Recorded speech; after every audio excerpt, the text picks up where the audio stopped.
exclusive. Children, barely in elementary school, bravely living as the opposite gender. Born a girl, but feels she's a boy. I want everybody to know I'm a boy. I had a girl, she's gone now. Born a boy, but feels he's a girl. My son is gone now. This is my daughter. Did you ever shed tears over it? Many times over. The exclusive story of transgender children. Very strong little girl you are. We have... Now, after watching that, it's not even necessary to add commentary. You can extrapolate why is that we see the feminization of boys with that clip. See, if you notice, there was an overwhelming support with the belief that little boys and little girls are born gay. Our acceptance has gone overboard. We strive so hard to be tolerant that we will believe anything a transgender or homosexual person tell us, no matter how illogical it sounds.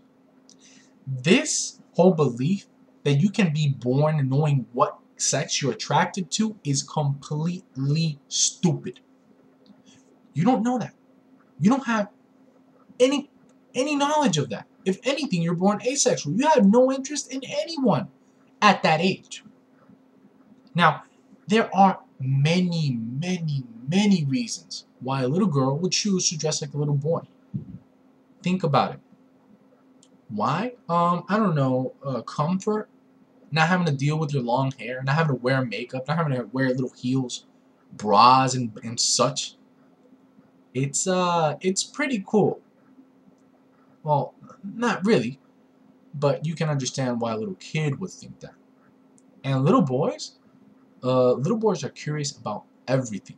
They find everything interesting. And maybe they like the reaction that they get from people when they're dressed in little wigs and stuff. Or maybe I'm completely wrong, and they're into it for some completely other reason. You know why? I don't know, because they're kids. Kids act like kids. They do weird stuff and illogical stuff all the time. That's why they're called kids.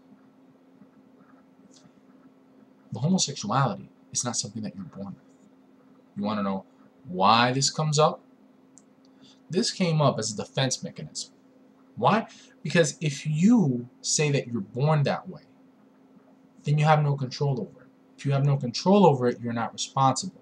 And that way your parents, who are disgusted by the fact that you like other men or that you like other women, if you're a woman, they're disgusted by the fact that you're gay, can't really say anything towards you. And also the bullies at school can't really start anything. Now, that may not really work on the bullies, or that may not work on, individuals, but it does work on institutions, and it does work on your parents.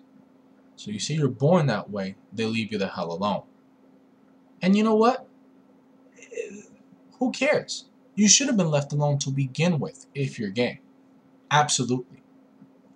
But this, you are scarring these kids for life. You know how many embarrassing things I did when I was a kid? And those pictures, I'm glad they're gone. Why? Because I was a kid and I did some stupid stuff.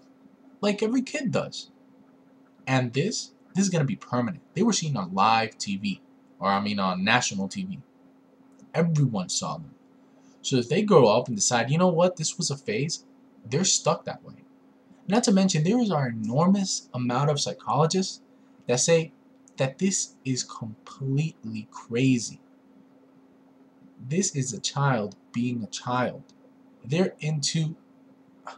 I started so many things when I was a kid. And my parents supported them. And I left it one after the other. I remember there was a bunch of different classes that they took me to, painting and some sports and all this. And I just lost interest after a while. Why? Because as a kid you're curious and you're into a lot of stuff. It's normal kid behavior. But in order for us to be tolerant, we must accept what homosexuals and transsexuals tell us. Because otherwise, the women are going to shake their head. Feminists are not going to be happy. Feminists must be maintained to be happy. Everybody must do everything in their power to make the women nod. And that's why we see this. It's our supposed tolerance. We've completely overhauled our brains and our logic. We've completely lost sight of thought, and we are going into despair. Now, I'm not a Christian. I, again, have no problems with homosexual.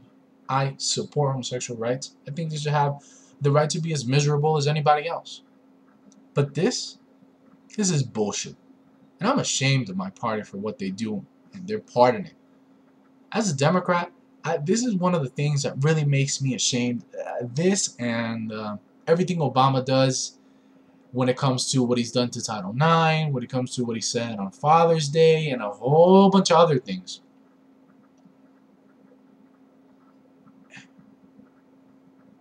I'm disgusted by it. So, to synthesize, why is it that we see the feminization of young boys? To validate homosexuality, to validate the wrong belief that people are born gay. You're not born gay any more than you're born, thinking you're an airplane. Kids go through a whole bunch of phases. Kids do a whole bunch of things. They're kids. Wait until they're at that dating age to understand what it really means to be gay and go for it. And I don't mean what it really means to be gay as far as how other people are going to look at you. Who gives a damn what other people think? If you're gay, be happy. But it means sleeping with a man. Sleeping with a man feels this way. Bam. Dating a man is this way. Man, when you actually go through it and understand what that actually means, then you can take a decision. And if they want to, dress a certain way, there's a lot of clothes out there that is very, I guess, asexual. You don't have to start telling him that he's a little girl. It's just stupid. Kids are into different things. Let's drop it. That's really all I have to say. Have a nice one.